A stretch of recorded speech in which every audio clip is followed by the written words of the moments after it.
Hello everyone. In this video we're going to talk about volumes. So what is a volume? So simply, if we have a three-dimensional figure, then the volume is going to be a measure of that three-dimensional space and how much that is covering. As an example, we're going to start with a type of solid that is called a cylinder. Initially I'm going to have here a right cylinder, and it's bounded by a plane in one side that is going to be called the vase, and also is going to be bounded by a congruent region here in a parallel plane. So pretty much has a top and has a bottom. The cylinder consists of all the points and all line segments that are perpendicular to the vase B1 and B2. So anything that is going between these two planes.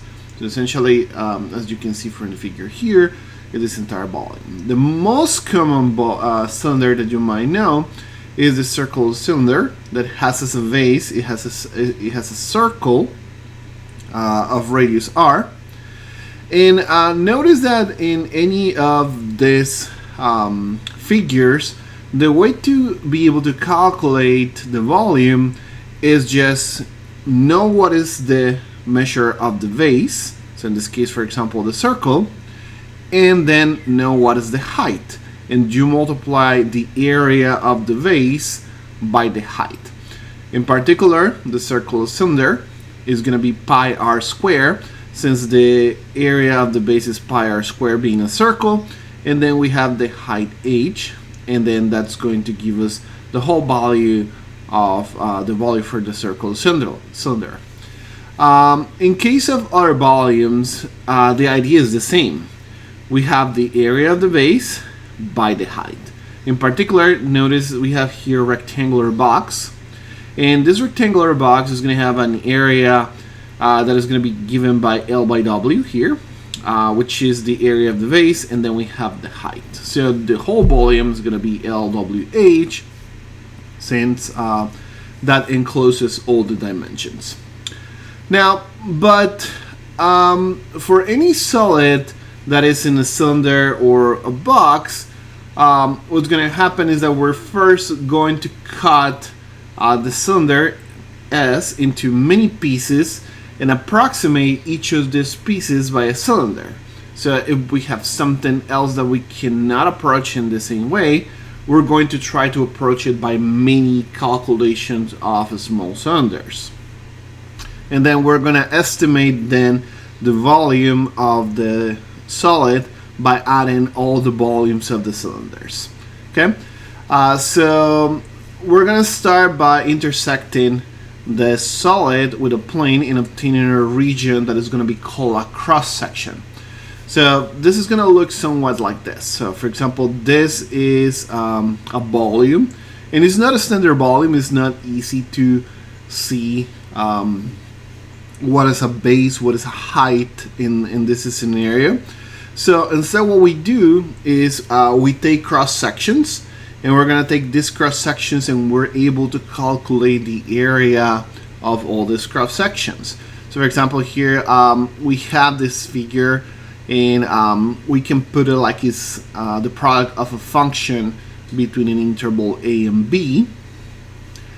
And as you can see here, what we do is we check with a plane and we calculate what a cross section is, and we can calculate the area of that cross section. The cross section occurs when we just hit the volume with a particular plane.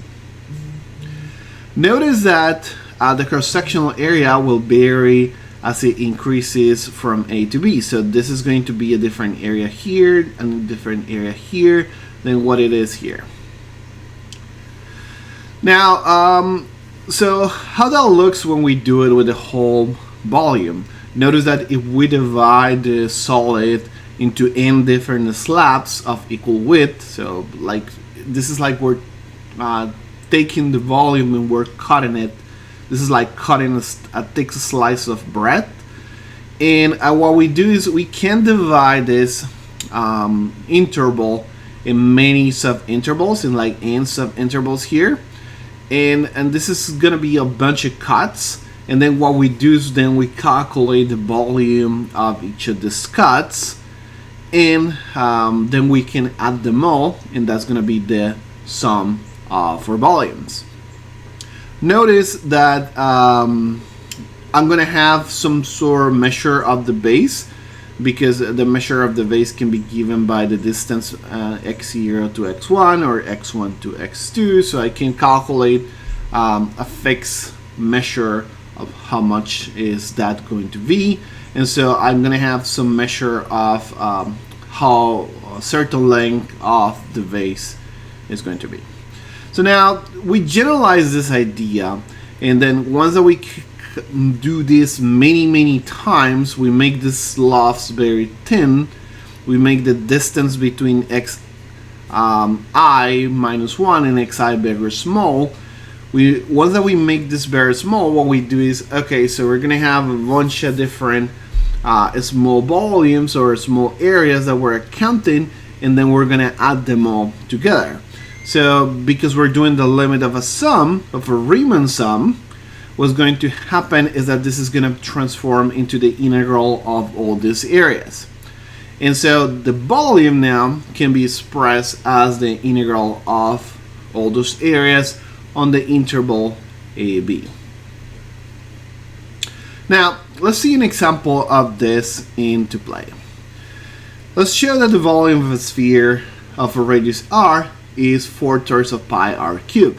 This is pretty much a known fact, but we can prove it with direct calculations. So notice that if we have the sphere here, what we're going to do is we're going to take a cross-sectional piece, and that cross-sectional piece is going to end up being this circle. This circle is going to have certain radius. This is radius y here. This is the measure that you can see. We have that the sphere has radius r, so we can kind of find out what y is going to be. We can put y in terms of x and in terms of r by using the Pythagorean theorem. And so we're going to know that y is equals to the square root of r squared minus x squared. So in this way we can find this radius. Now the cross-sectional area is a circle, so it's going to have pi r square area, but the radius for the circle is y, so it's going to be pi y square, or pi r square minus x square. And so this is going to be the measure of one of the circles. But now, then using the definition that we just defined, then we are going to use a b minus r and b equals r as this measure. We start from here towards here, and so we're gonna integrate between those two boundaries. And once that we integrate from minus r to r, pi r squared minus x squared, notice that that's going to give us the 4/3 of pi r cubed. The integral is a standard. Here we don't have anything weird going on. We have that this is integration with respect to the x. By symmetry, the integral from minus r to r can be seen as twice the integral from 0 to r. And once that I integrate here, r squared is a constant, so I get r squared x, and the integral of x squared is x cubed over 3. So once that I plug in r, I obtain my 2 pi r over 3, then multiplied by 2 becomes 4/3 of pi r cubed. Now, in general, we can do this in, we can approximate much more. And what's going to happen with the general process is, like, for example, if we are taking this sphere of radius 1 and we are approaching the volume, this is what's happening with the integral. Initially, you have a bunch of disks, and you're using disks to be able to approximate the volume. Initially, if you use only 5 disks, you're going to get approximation of 4.2726. Then if you increase the number of disks, of course, it's going to get much more precise. And then between the more disks that we use, there's less error on the calculation, and then we can get closer to the actual value of the volume of the sphere. Now, in general, the slabs that we're using here are circular cylinders or discs, and this sum of the Riemann sums is going to help us create this definition. Okay, it is important to know that because we're using Riemann sums, then we can use either the left point or the midpoint or the right side point. In the case over here, we were using in particular midpoints. Okay, and as we increase the number of approximating cylinders, then the corresponding Riemann sums become closer to the true volume.